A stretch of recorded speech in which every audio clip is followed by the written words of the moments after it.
Phone tapping కేసులో నేడు మరోసారి సిట్ విచారణకు ఎస్ఐబీ మాజీ చీఫ్ ప్రభాకర్ రావు హాజరు కానున్నారు. సాక్షులు, బాధితుల స్టేట్మెంట్ ఆధారంగా ప్రభాకర్ రావును సిట్ ప్రశ్నించనుంది. అలాగే ప్రణీతరావు ఫోన్లో పలు రికార్డ్, స్క్రీన్ షాట్లపై ప్రశ్నించనున్నారు. ఇప్పటికీ ఈ కేసులో పలువురు ఎంపీలు, నాయకుల స్టేట్మెంట్స్ సిట్ అధికారులు రికార్డ్ చేశారు.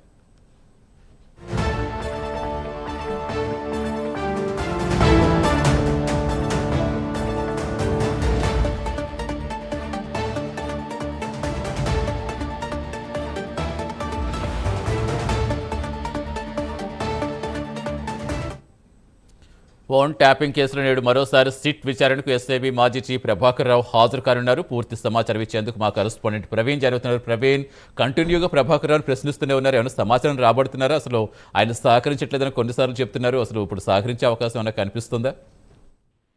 సతీష్, అయితే ఫోన్ ట్యాపింగ్ కేసు కీలక పరిమాణం చోటు చేసుకుంటుందని చెప్పాలి. ఇదే దశలోన ఇప్పటికే ప్రభాకర్ రావును సిట్ అధికారులు 5 సార్లు విచారించారు. ఎప్పుడైతే ఈ యొక్క ప్రభుత్వం చేంజ్ అయిన తర్వాత చెన్నై నుండి అమెరికా వెళ్ళినటువంటి ప్రభాకర్ రావు 14 నెలల తర్వాత ఇండియాకి వచ్చారు. 14 నెలల తర్వాత ఇండియాకి వచ్చిన తర్వాత ఈ యొక్క సుప్రీంకోర్టులో కొద్దిగా వెసులుబాటు కల్పించిన నేపథ్యంలో ఆ వెసులుబాటు ఉన్న కారణంగా ప్రభాకర్ రావు అయితే సిట్ అధికారులకు సహకరించడం లేదు. ఇప్పటికే 5 సార్లు ప్రభాకర్ రావును విచారించారు. ఈ రోజు 6వసారి అయితే సిట్ అధికారుల ముందుకు ప్రభాకర్ రావు రాబోతున్నట్టుగా తెలుస్తుంది. అయితే ప్రణీత్ రావుని కూడా ప్రభాకర్ రావు వచ్చిన తర్వాత ప్రణీత్ రావుని కూడా 4వసారి సిట్ అధికారులు విచారించారు. గత బుధవారం సిట్ అధికారులు ప్రణీత్ రావుని 9 గంటల పాటు విచారించిన నేపథ్యంలో ప్రణీత్ రావు ఫోన్ లో కొద్దిగా ఒక డాటా కూడా సేకరించినట్టుగా తెలుస్తుంది. అయితే కొన్ని స్క్రీన్ షాట్లు కానీ అయితే ఆడియో రికార్డింగ్స్ కానీ సిట్ అధికారులు అయితే ఆ యొక్క ప్రూఫ్ ని కూడా అయితే తీసుకున్నట్టు తెలుస్తుంది. దాని ప్రకారంగానే